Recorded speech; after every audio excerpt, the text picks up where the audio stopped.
تهیه و ترجمه شده در بیلیونرز یونیورسیتی. Today we're going to talk about the 10 biggest decisions you'll need to make as a young man, and point number one is going to confuse you a little bit.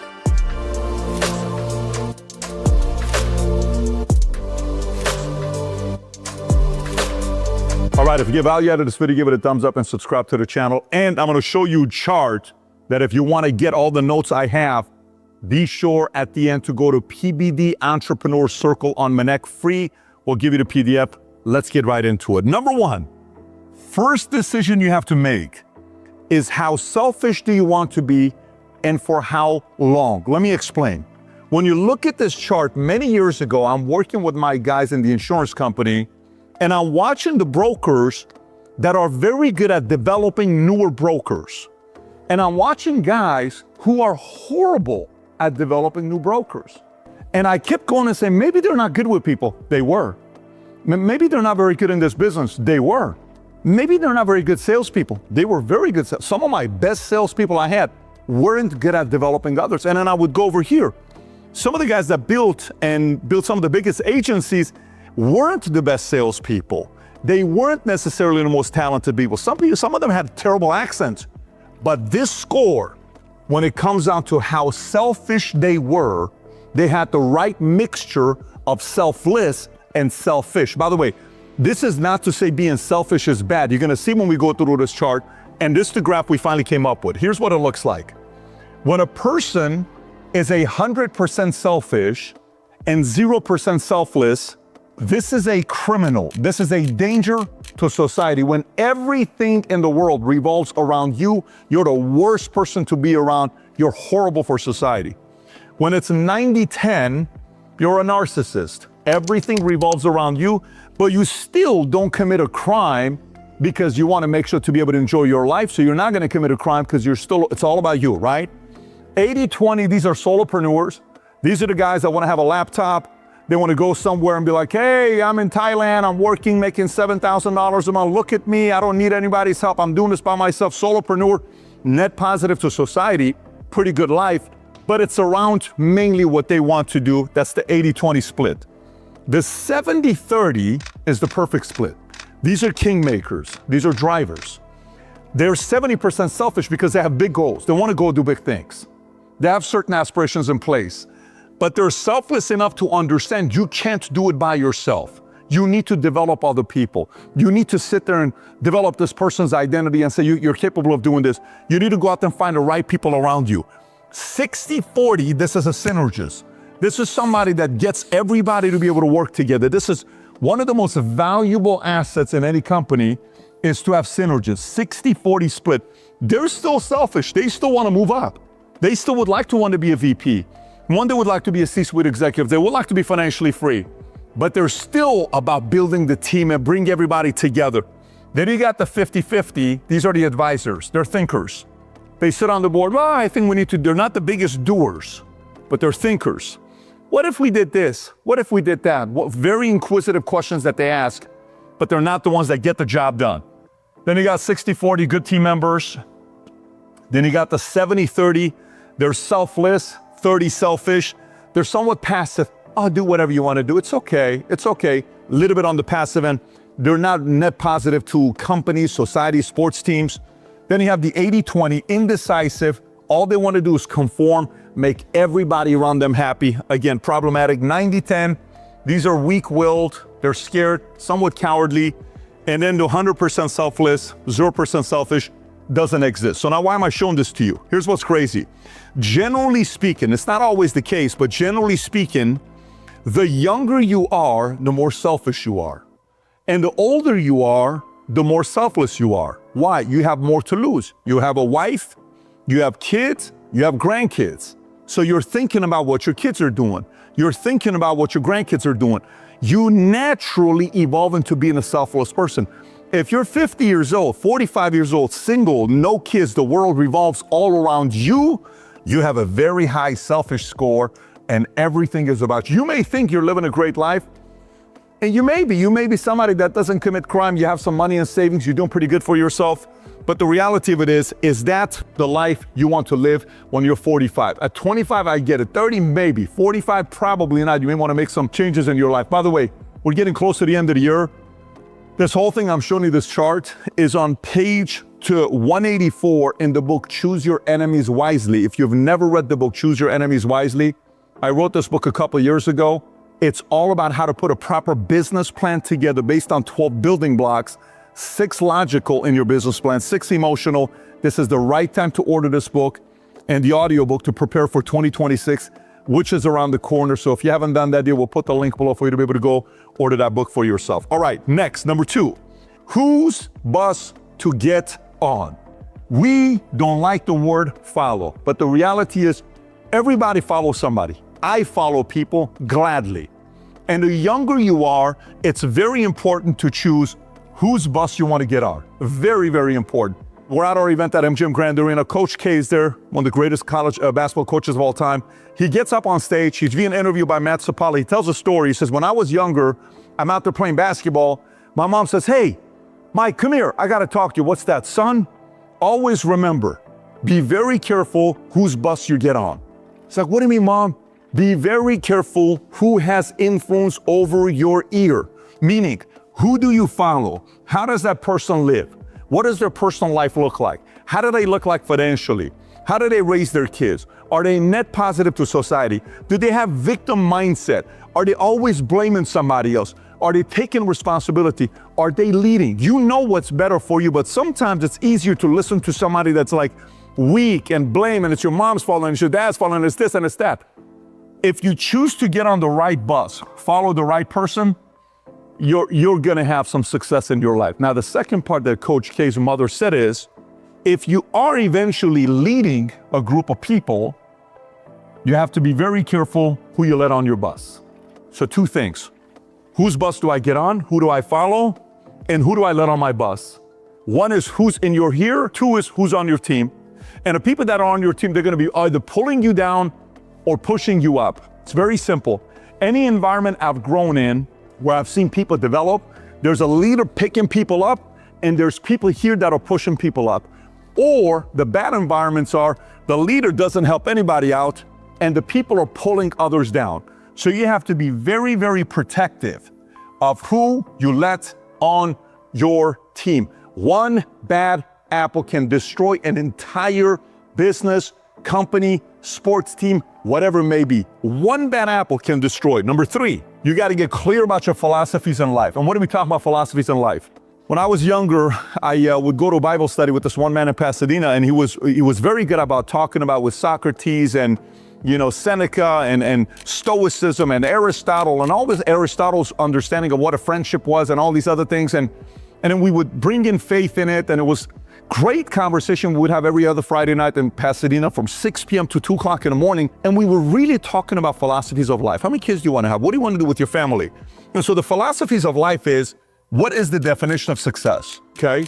To somebody, definition of success is being home at night at 4:30, having dinner with the family every night at 6 o'clock. That's some people's definition of success. It is not mine.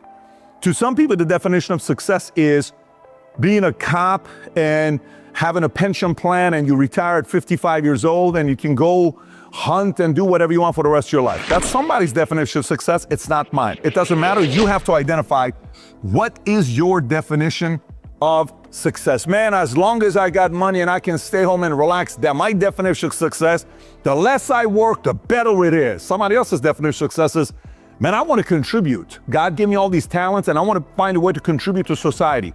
Wherever I work, I'm going to contribute. That's my definition of success.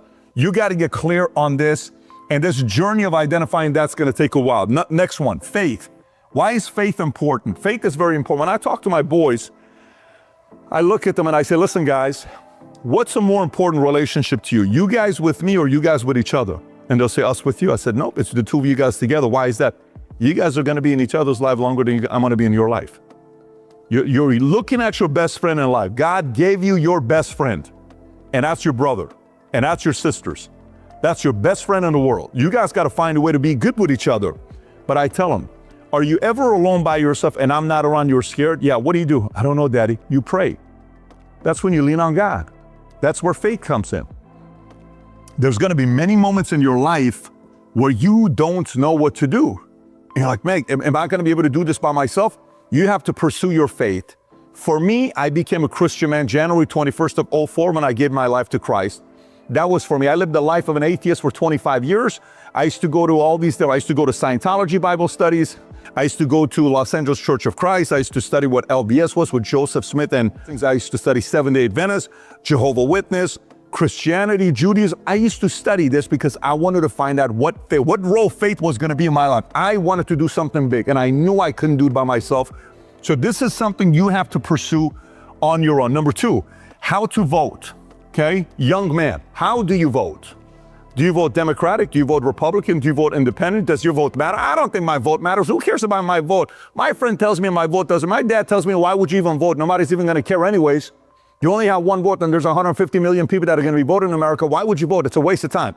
That's a victimhood language, but you got to realize, how are you going to vote? Are you going to vote for pro-life or pro-choice?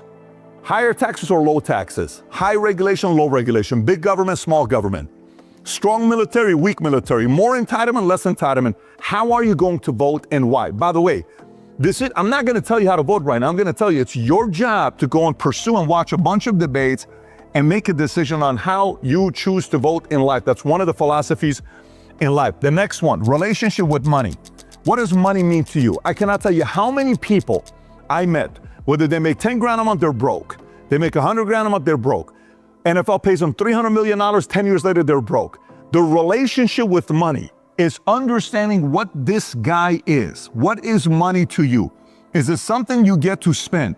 Most people, when they say, I want to be a millionaire one day, an author who wrote a book on money said, they're not saying they want to be a millionaire one day, like they want to have $1 million on the back. When a person says, I want to be a millionaire one day, they say, I want to be able to spend $1 million one day. But that's not the understanding of how money works.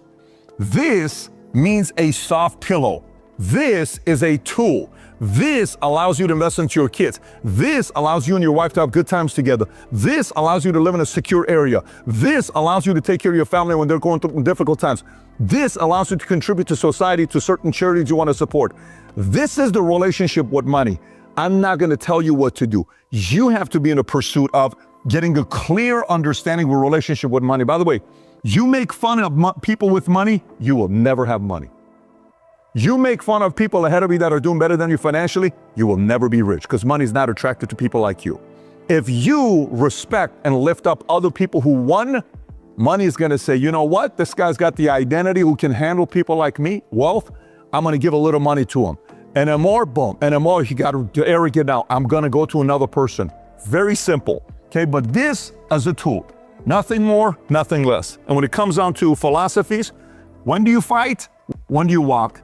When is time for you to keep fighting? For your wife, for your parents, for your siblings? When is it time to walk from a relationship? And I'm sick and tired of this girl. She brings out the worst in me. I'm sick and tired of this friend.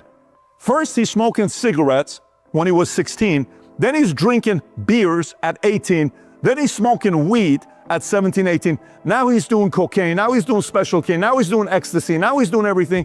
I'm done with this guy. I'm out. When is it time to fight? When is it time to walk? This would be one of the most difficult things for you to put together in your life, especially with the people that you have in your life. When to do one of these two things. And by the way, you got to come up with this, not my job. It is your job. I have my own philosophies on what's worked for me. You got to take your life experiences, read all the books, ask other people, see how this person does it, see how that person does it, and then eventually put it together, and that's your philosophy. And then every once in a while, you fine-tune, and then you pass it down to the next generation. All right, next one here we got is your career, okay? When it comes down to your career, there's a few things you need to realize early on. For me, I realized I love people and I love numbers. Very simple. So what talents do you have? What interests do you have? Me. I'm good with numbers. Interest. I love people. I like people. I sincerely am interested in people's stories. I want to know why this guy got 2 degrees in national security. I want to know this guy who's his birthday today. I want to know this guy who just became a father right now. I want to know that guy who's from Chile, why he thinks the way he does, because he's a big fan of, the Middle East and all this other stuff, but I'm interested. I'm interested in people, and my talents are XYZ. Then it's my contacts and community. So through my contact, I got into the financial industry. The financial industry was able to use my talents and interests. Through that, my career took off, and the rest is history. So career-wise, what do you want to do with your career? And by the way, I've met people that go from company to company to company to company. Every single time is the company's fault. It's not the company's fault. It's on you. If the last 3 jobs didn't work out for you, it's you blame it on the company. It's not the company. It's all on you. I met many, many people like that who blame everything on the company, their boss, the industry. Nope, it's not how it works. Zero excuses when it comes down here. How can you make the situation better? How can you approach the game better? In every single company, there are those who are in the clique of talking shit behind the boss's back. Every company has this, not just ours, not just Amazon, not just Uber, every company. Then there are those in the company that just do enough, right? They just do enough so make sure nobody notices them.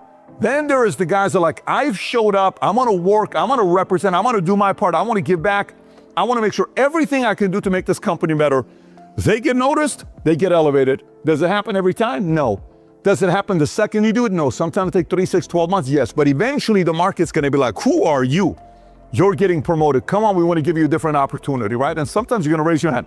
Can I do it? Can I do it? Can I volunteer? I'd like to be, well, not right now, maybe in 6 months. Okay, just consider me. Can I do it? Can I do it, right? But the reality is talent, interest, contact leads you to an opportunity, turning in your favor. Number 6, who and when to marry. Who and when to marry. My wife and I last night had a very, very good conversation together about kids.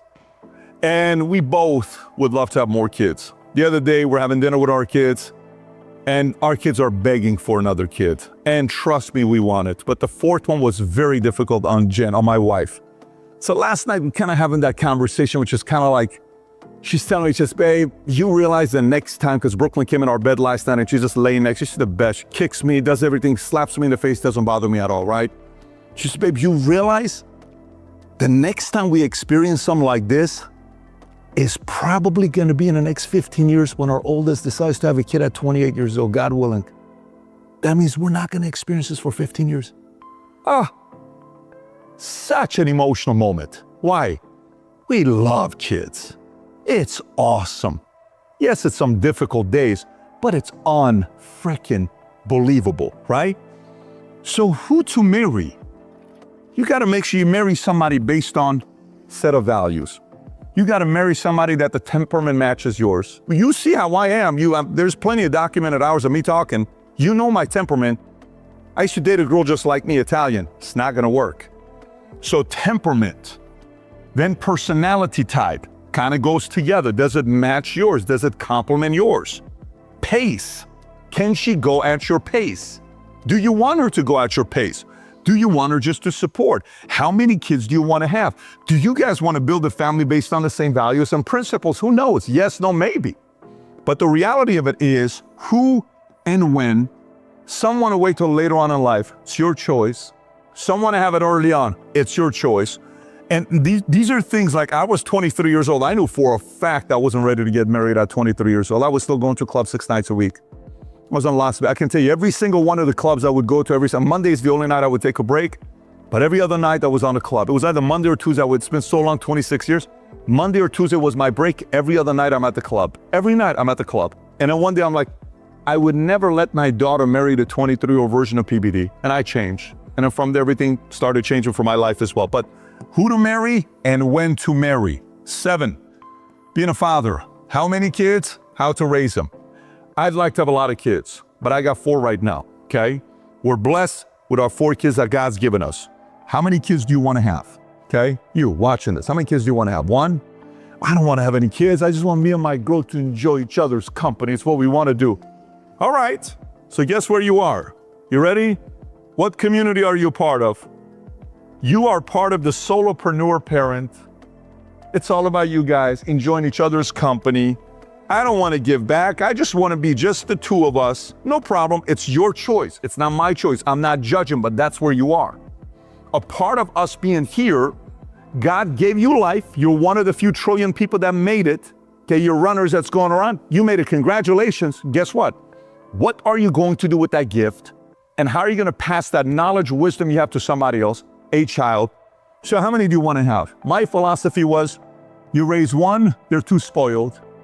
You raise 2, they can team up against you.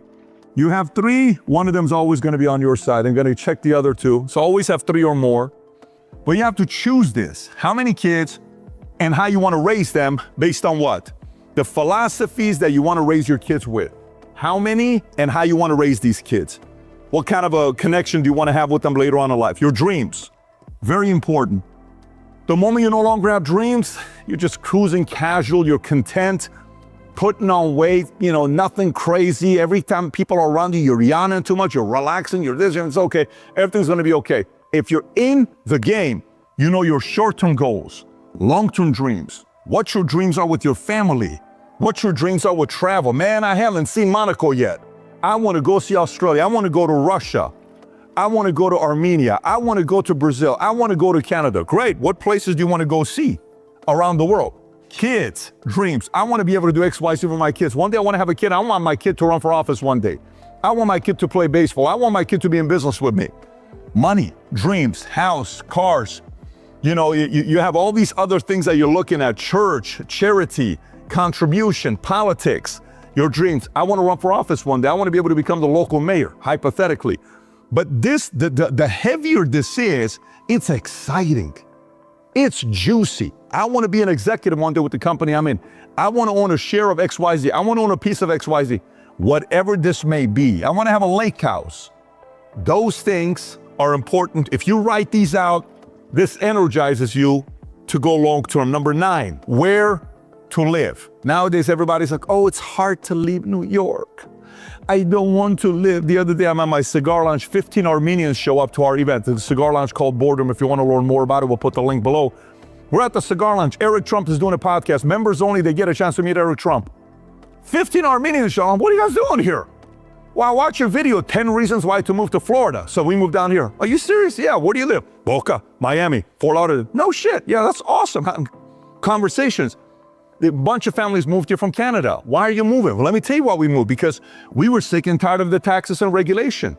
The climate for business was just complicated, but also the climate. We want to be in a warmer climate. Canada's cold. We want to be in a better place. Okay, no problem. Freedom. Where do you feel free? Raising your kids based on the values you want to raise them on. Lifestyle. I want to be by the water. I need to be by the water. I do. I need to be by the water. I lived in California. I love being by the water. Live in Florida. Love being by the water. I lived in Dallas. I don't like the beach in Dallas. Okay. If you know what I'm saying, you know what I'm saying. Okay. Community. What community do you want to live in? Travel and locations. I'm here in Florida. I got Europe. I got Middle East. I got New York. I got Caribbean. I got, what do you call it? Bahamas.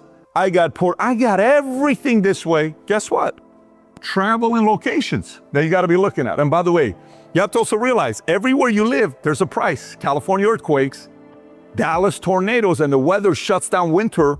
Florida, we got hurricanes, high tide, water, all this stuff that happens. Nowhere's going to be perfect. You have to make a decision where you want to live. And last but not least is your purpose in life. What is your purpose? At 28 years old, I made a decision. I want to be a leader amongst leaders. For the rest of my life, that's been my MO. Hasn't changed at 46. I'm about to turn 47 on October 18th. In 11 days, I'll be 47 years old. It's been the same since 28 years old. It's been consistent. It's been focused. And now it's about finding ways to elevate people around me, my kids, my family. Folks, I got certain goals I have in place with the Assyrian community. I got certain goals in place with the Armenian community. My dad's Assyrian. My mother's Armenian, Boghosian, but David, I was born and raised in Iran.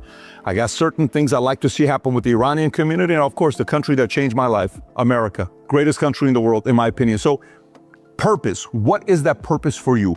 This is like having a child. It takes a while. This is like finding a wife. It doesn't happen overnight.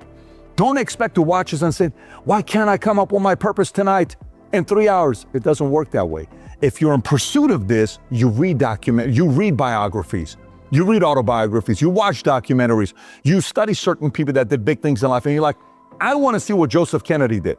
I relate to what this person did. I love what Charlie, I love what Emma, I love what this person, I love what the Buffett, and then boom, you all of a sudden like, I got it, this is who I'm going to be, no problem. Light it up and go after it. So, again, I got 15 other things where I can host a 2-day event privately for young men and have these conversations with you.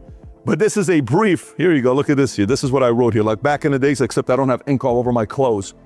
But this is 10 of the most important decisions you need to make as a young man. If you're watching this right now and you're saying, man, my brother's got to see it, my nephew's got to see it, I think my daughter's got to see it, I think my sister's got to see it, I think my wife has got to see it. Share it with others. They need to see something like this. If you got value out of this video, give it a thumbs up and subscribe to the channel.